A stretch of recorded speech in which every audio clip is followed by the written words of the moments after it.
आकाशवाणी छत्रपती संभाजीनगर केंद्र. ध्वनी चित्र.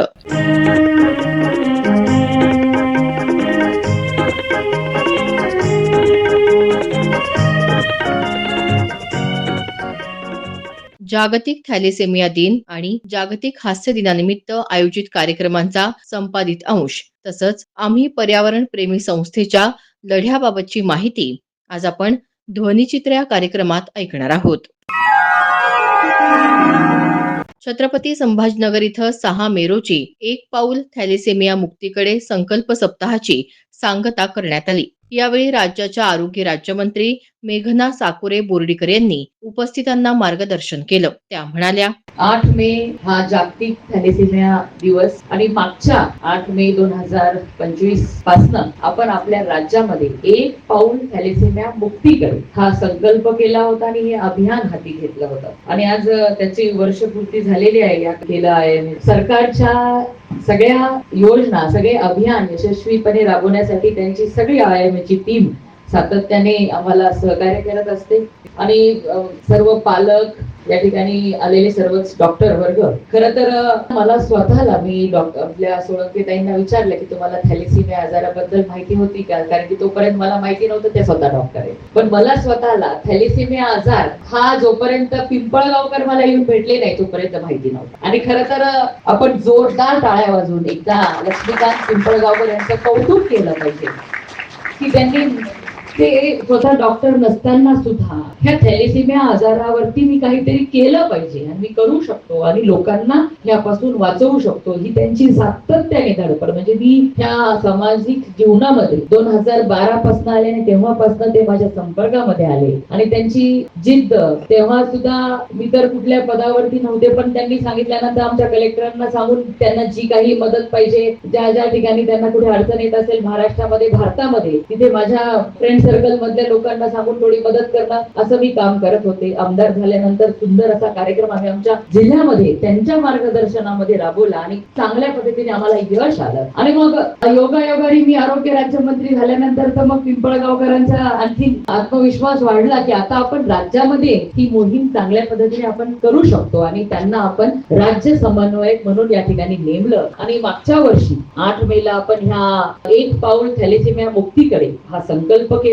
की आपल्या राज्यामध्ये 13,000च्या वरती जवळपास थॅलेसेमिया रुग्ण आहेत आणि त्यांना आपण ठरवलं की त्यांना एक आयडेंटिफिकेशन कार्ड आपण द्यायचं, जेणेकरून त्यांना ट्रॅव्हलिंगला ये जा करण्यासाठी त्रास नाही झाला पाहिजे, त्यांना त्या ठिकाणी बसला सवलत सुद्धा मिळाली पाहिजे, वेळेच्या वेळी त्यांना ब्लड उपलब्ध झालं पाहिजे, ट्रीटमेंट ही सोपी सोयीस्कर झाली पाहिजे आणि ही सगळी कामं आपण वर्षभरामध्ये केली. अवेअरनेस वाढला पाहिजे यासाठी सुद्धा ह्या आपण जो सप्ताह साजरा केलाय त्या सप्ताहामध्ये सुद्धा 22,000च्या वरती लोकांना आपण या ठिकाणी ट्रेनिंग दिलेली आहे. ही खरंच कौतुक करण्यासारखी बाब आहे. आज ह्या 8 दिवसाच्या कार्यक्रमामध्ये प्रत्येक दिवशी वेगवेगळा कार्यक्रम घेतला आणि प्रत्येक जिल्ह्यामध्ये हा कार्यक्रम यशस्वी झालेला आहे. मला इथे आवर्जून सांगायचंय की रोटरी क्लबनी सुद्धा आपल्या ह्या एक पाऊल थॅलेसेमिया मुक्तीकडे पुढाकार घेतलेला आहे. आपल्या कार्यक्रमासोबत त्यांनी सुद्धा त्यांच्या माध्यमातून अवेअरनेस कॅम्पेन, काउन्सिलिंग साठी सुद्धा ते मदत करतात. आणि आज आपण सर्वजण या ठिकाणी जमलेलो आहोत. प्रत्येकाची भावना आहे, कारण प्रत्येकाने बघितलेलं आहे की ह्या आजारामुळे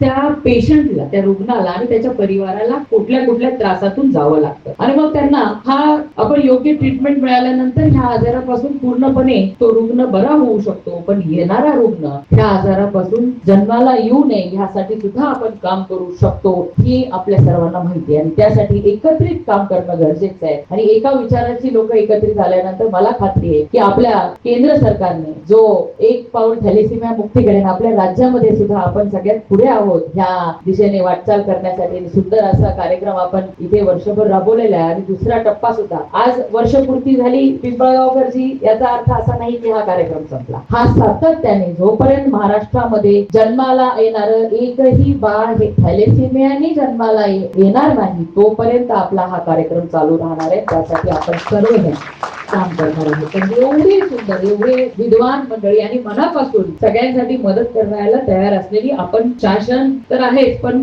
आज आपल्या सगळ्यांना अभिमान वाटावा असं काम पंतप्रधान नरेंद्र मोदीजींच्या नेतृत्वामध्ये आपल्या देशामध्ये आरोग्य विभागामध्ये होत आहे.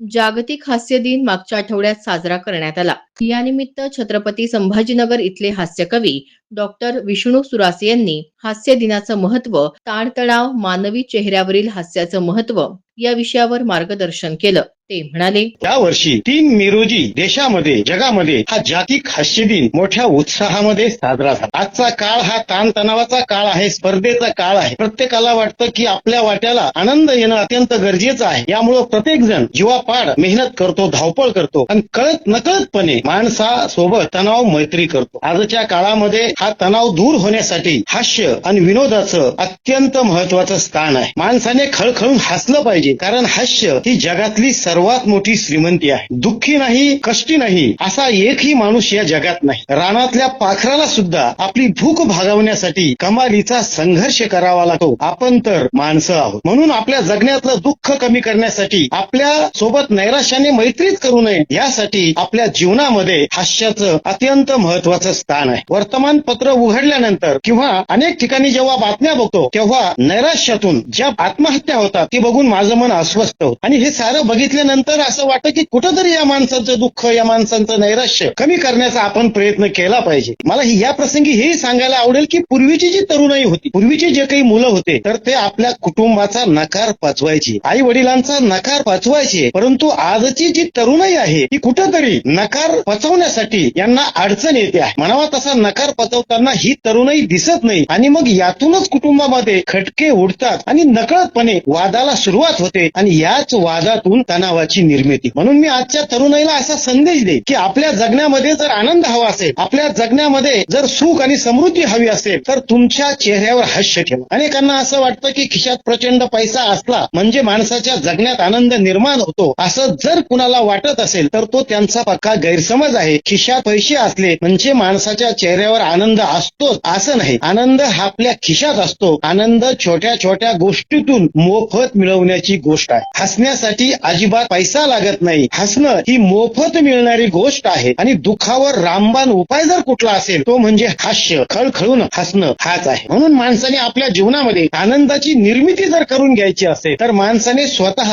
खळखळून हसलं पाहिजे आणि आजूबाजूला ज्या काही छोट्या छोट्या गोष्टी आहेत तर यामध्ये आनंद शोधण्याचा प्रयत्न माणसाने केला. माणसाला कुठला तरी चांगला छंद असणं हे आनंदाचं सर्वात महत्वाचं कारण आहे असं म्हटलं तर ते वावगं ठरणार नाही. आजच्या काळामध्ये तणाव ही सर्वात गंभीर समस्या मानली जाते आणि याच तणावावर मात करण्यासाठी आपण सर्वांनी मिळून हसणं हे अत्यंत गरजेचं आहे. आजपर्यंत मराठी साहित्यामध्ये काही मोजक्याच लेखकांनी विनोदाचा, हास्याचा प्रांत समृद्ध करण्याचा प्रयत्न केलेला. अगदी श्रीपाद कृष्ण कोलटकर असतील, पु ल देशपांडे असतील, आचार्य अत्रे असतील, दमा मिरासदार असतील, शंकर पाटील असतील, प्राचार्य रारण बोराडे सर असतील, दत्ता भोसले सर असतील, अशा काही लेखकांनी आपल्या विनोदी लेखनातून साहित्य रसिकांना आपल्या परीने आनंदी करण्याचा प्रयत्न केलेला आहे, हसवण्याचा प्रयत्न केलेला आहे. हसण्याचा सर्वात मोठा फायदा जर कुठला असेल तर तो म्हणजे माणसाचं आयुष्य हे निरोगी राहतं. माणसाचा कमालीचा आत्मविश्वास वाढतो. एखादा माणूस जर खचलेला असेल तर त्या माणसाने मनोरंजनात्मक कार्यक्रम पाहिले पाहिजे, विनोदी पुस्तकं वाचले पाहिजे, जेणेकरून तो पुन्हा एकदा फिनिक्स पक्षासारखी भरारी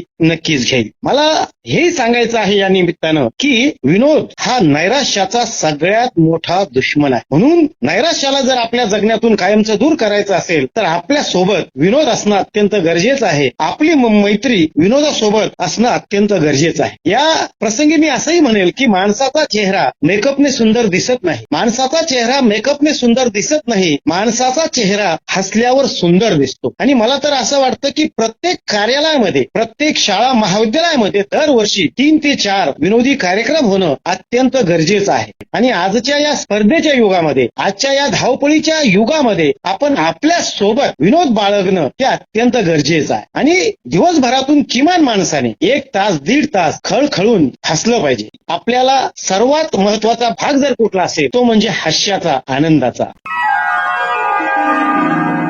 छत्रपती संभाजीनगर शहरात अनेक दिवसांपासून आम्ही पर्यावरण प्रेमी संस्था तसंच पर्यावरण क्षेत्रात काम करणाऱ्या इतर संस्थांनी रस्त्यासाठी होत असलेल्या वृक्षतोडीच्या विरोधात आंदोलन उभारलं आहे आणि या आंदोलनाला यश देखील मिळत आहे. याबाबत आम्ही पर्यावरण प्रेमी संस्थेचे रुपेश कलंत्री यांनी माहिती दिली. ते म्हणाले, आपल्या सगळ्यांना माहिती आहे की आपण झाडं वाचवण्यासाठी लढतो आहोत, झगडतो आहोत. दौलताबाद रोडवरची जवळपास 800 झाडं, त्यामध्ये महावृक्ष देखील आहेत, वारसा झाडं आहेत.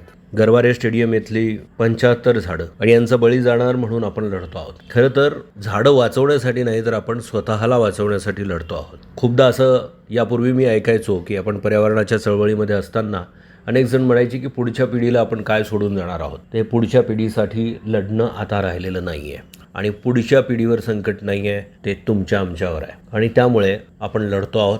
आपल्याला लढलं पाहिजे. परेश रावलचा एक डायलॉग आहे, आदमी जिंदा है तो हिलेगा तो सही ना. त्यांचा त्या चित्रपटामधला या डायलॉगचा उद्देश वेगळा असावा, पण इथे सांगण्याचा उद्देश हा आहे की आपण जिवंत आहोत ना, आणि जिवंत आहोत तर हालचाल केली पाहिजे ना. एक काही 3-4 ओळी आठवल्यात.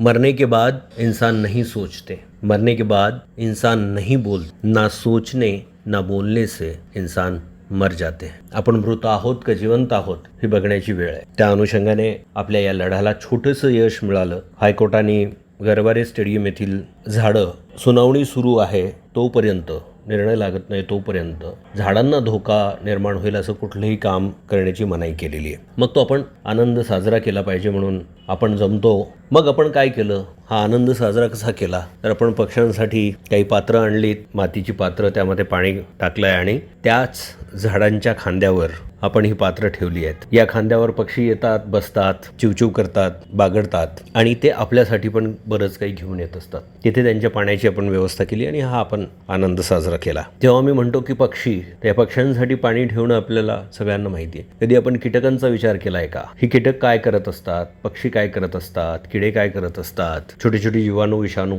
हे सगळी एक परिसंस्था आहे आणि हे सगळं म्हणून आपलं जीवन आहे. आपण फक्त आपल्यापुरता विचार करायला लागलो तर आपलं जगणं अवघड होत जातं आणि आपण जेव्हा जेव्हा या सगळ्यांचा विचार करायला लागतो आपलं जगणं सोपं होतं. साधी साधी उदाहरणं घ्या. ऊन आधी तापत नव्हतं का? उन्हाचा पारा आधी चढलेला नव्हता का? पण ते असह्य का होत आहे? आपण आपला विचार करतोय आणि मग जेव्हा ते असह्य होतं त्यापासून मार्ग आपण आधुनिक आत्ताचे तात्कालिक शोधायचा प्रयत्न करतो. आपण त्याच्या मुळाशी जात नाही, उलट आपण मुळावर उठतो. त्या मुळावर उठतो तेव्हा ही अडचण अधिकाधिक खोल जायला लागते. लक्षात घ्या, जेव्हा आपण मुळावर उठतो तेव्हा ती अडचण खोल जायला लागते, अधिक तीव्र होत जाते. तात्कालिक कारणांनी हे ॲलोपॅथिक तात्कालिक मेडिसिन घेतल्यासारखं आहे. वरवर तर दिसतं की काहीतरी फायदा होतोय, पण तसं काही होत नाही. खूप तापतंय म्हणून जे श्रीमंतांच्या घरामध्ये AC असायचे किंवा काही कार्यालयांमध्ये असायचे ते आता मध्यम वर्गापर्यंत पोहोचलेत. आतली गरम हवा कुठे जात असेल? बाहेरच येते ना. बाहेर तापतंय,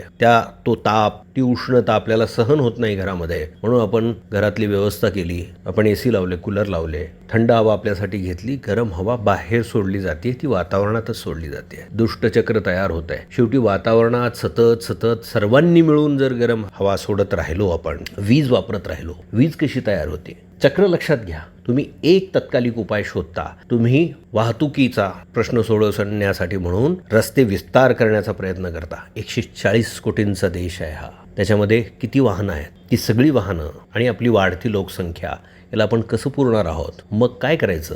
तर दनादन रस्ते वाढवा, रुंद करा आणि मग बाजूला येणारी महाकाय वृक्ष जी आपल्या हयातीत आपण कधीही वाढवू शकणार नाहीत अशी तोडून मोकळं व्हा. लोकांना तोंडी बोलायला काय लागतं? तुम्ही विकास विरोधी आहात, आम्ही विनाश विरोधी आहोत. आणि मग या तत्कालिक कारणांमुळे, या गोष्टींमुळे आपल्या अडचणी वाढत राहतात. आपल्याला दूरचा विचार केला पाहिजे. लोकांना हवाय दिसता विकास, खरा विकास नको, शाश्वत विकास नको, दिसता विकास हवाय. रस्ता रुंद करायचा आणि त्याच्या दोन्ही बाजूला हरितपट्टा म्हणून सोडायचा आणि हरितपट्ट्यात लावायचं काय? बोगनवेल, ती घंटीची फुलं, ज्यांना पाणी कमी लागतंय, चाफा.